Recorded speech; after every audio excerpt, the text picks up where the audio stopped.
Hi, I'm Rick. Hi, I'm Oscar. Rick, you prepared something nice for today. Well, at least I prepared something. You be the judge if it's nice. So I'm going to talk a bit about configuration in Azure.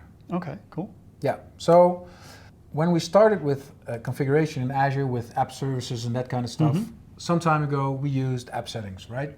App setting is still great.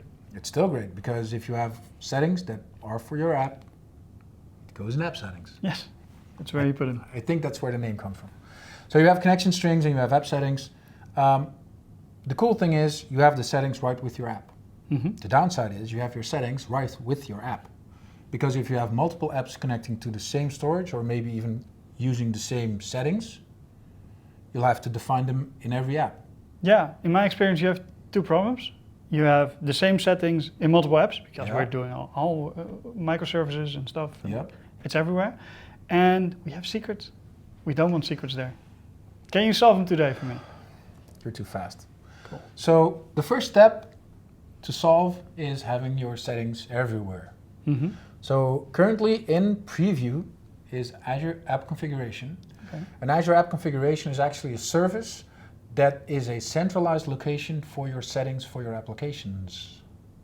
So you'll have multiple applications being able to connect to the same, let's say, configuration store where you can get settings, and it might be just app settings or it might be feature toggles, which can also be in there.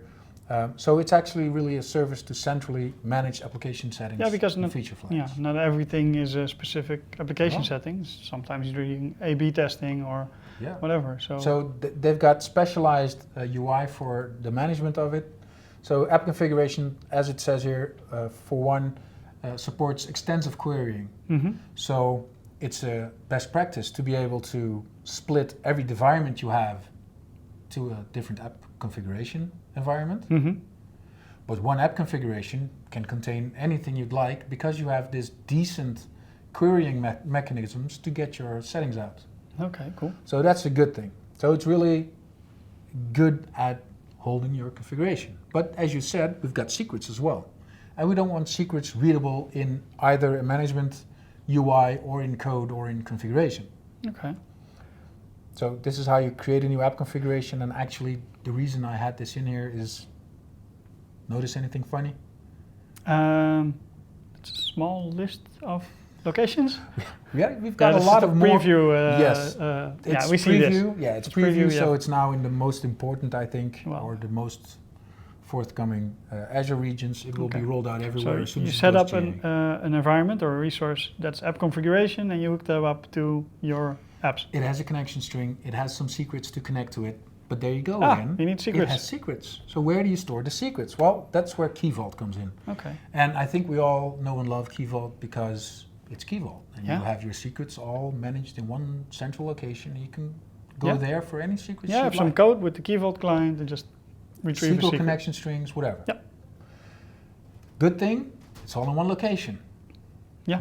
Just a little bit less good thing, you still have a connection string that you need to connect to your Key Vault. Yeah, you cannot put that in Key Vault. So you can't do that. That would be horrible. Yeah. But so in the end, you need a secret to access your secrets. Yeah. And then still anybody with access to the one secret can access all the secrets. And that's where managed identity comes in. So this used to be called Managed Service Identity, MSI. Its official name is Managed Identities for Azure Resources. And what it actually is your application or your function app or your whatever, an app that runs in Azure, gets its own Azure Active Directory identity. And that identity can be used to access all kinds of resources. Yeah, with the access policies. Yeah, if it has the right access policies or the right roles to access stuff. So what you can do is you can have a function app, you can give it its own managed identity, and then for instance on your storage account, you pull up the managed identity that your function app had, give it rights to read the storage account, and then the function app has rights to read the storage account without any secrets. Any config. It only needs to know where it has to go. I used to have that years ago with SQL. Integrated.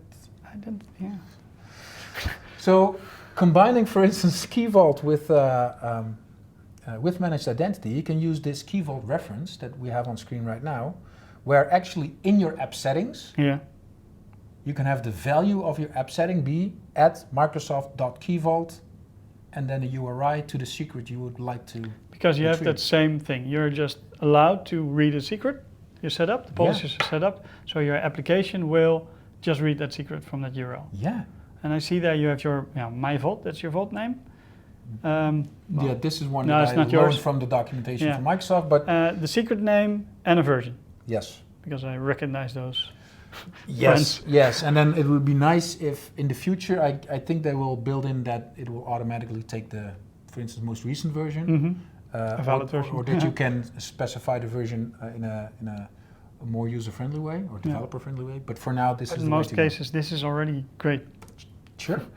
And then the question is, can everybody code? Well, it says so that we can here. So let's dive right into the code that I have available for this demo. I'm first going to go into this console application, and as you can see with the code that's right here, there's no configuration whatsoever. The only thing we're saying is, this is the name of my secret, this is the location of my Azure Key Vault, and then we'll do some magic here, and in the end we say get the secret. Well, Right? yeah, so magic there. That's where I normally put my credentials in. And that's where this magic happens, because we've added this NuGet package, which actually says Microsoft.azure.services.app authentication. That namespace holds an Azure Service Token provider. Yeah. And the cool thing is, because Key Vault is such an important part of storing secrets in Azure, it has its own Key Vault token callback, the token provider, that you can pass into creating a client with an authentication callback and say, okay, so if you need some authentication token, call this method in the Azure Service Token provider. So if this runs in the identity of an app service that you gave an identity, and the identity has access to the it Key says, Vault, give me a token, and you can just go in. yes. So for Very instance, cool. as you can see here, and I said it first and I said it again, there's no configuration about keys or usernames or secrets or whatever. The best configuration is no configuration. Yeah, that's something with code as well, right? So Yeah. if I do debug start now, Oh, wait, but this doesn't work, right? I will show you. You need in a minute. identity. I will show you in a minute why this works. So currently it's actually running, and it said the value of the secret we got from Key Vault is hello world.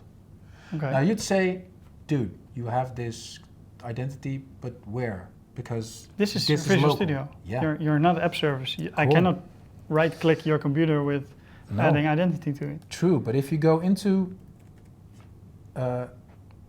let's do this. If you go into a command line, let's do one step back. If you run the application on Azure in an app service, it has the identity, you can just play around with it.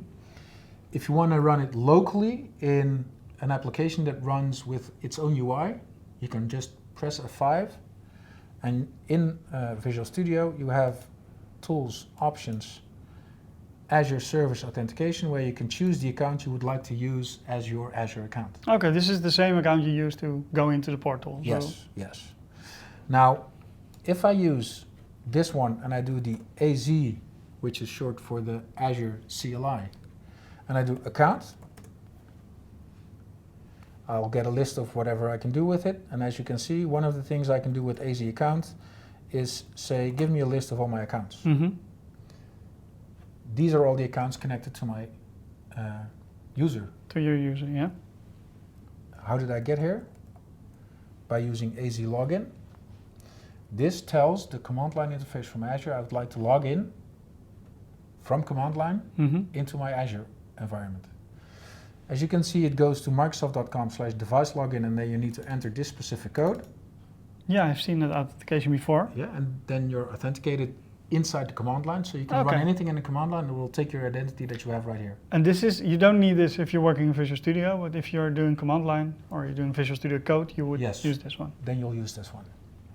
Okay, so last thing I would like to show. What you can see here is that we still have the Azure Service Token Provider, the same as we use for Key Vault. But for instance, in this case, storage, it doesn't have its own callback. Here you will just have to say, okay, so hey token renewer, get me a token from the service token provider. So you get the raw token without anything. Yes. And then this one right here, the token renewer async, of course, that's the one up there. And in the end,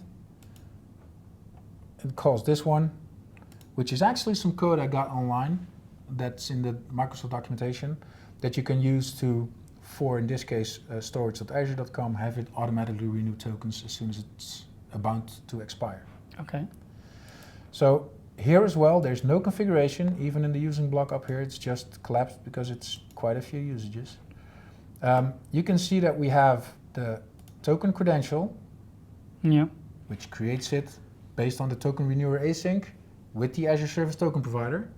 And you just put it in as a... Yeah, I create storage credentials based on that one. And then with my cloud block blob, I get a reference to the URI that I have up there, and I would like to download it. So just to be sure that there's no tricks up my sleeve, I'll first show you that it's not a public container. It's not a public text file. It actually says resource not found, so it's actually not retrievable from the default internet. Now, if you run a function, it looks like magic, but it's even better. The cool thing is that it, in the end, actually works. So the function app's running right now. Yeah. I'll go into a local host port 7071 so you create an API. HTTP trigger for the function. Yeah, and I connect to storage because that's the name of my trigger. You read out the contents of the blob and you show it. Yeah, and what it does now is it's taking my my credential, it's sending it to Azure, it's getting a token back that this user has access rights to the storage account, and then in the end it says, well, hello from Azure Storage. So the startup was now a bit slow, but it's because you're going first time in locally. Yeah, because next time I'll do this, it'll be a lot faster. Because now you can see it almost not even refreshing. It and it doesn't need to refresh. Yeah, okay. So really cool. That's this one. I would like to leave everybody with the fact that bit.ly/AMI services support is the website from Microsoft documentation where it actually says all the services that are supporting Azure Active Directory authentication. And the second one is a link to one of my GitHub repos that actually holds the code that we just saw. Cool. So I'll definitely check that out because I have a lot of code to remove. Well, the best code is no code. That's and true. The best configuration is no configuration. So that's why we had this small talk about configuration in Azure today. Thanks for watching. Thank you, Rick. See you soon. Looks great. Thank you. Bye-bye. Bye.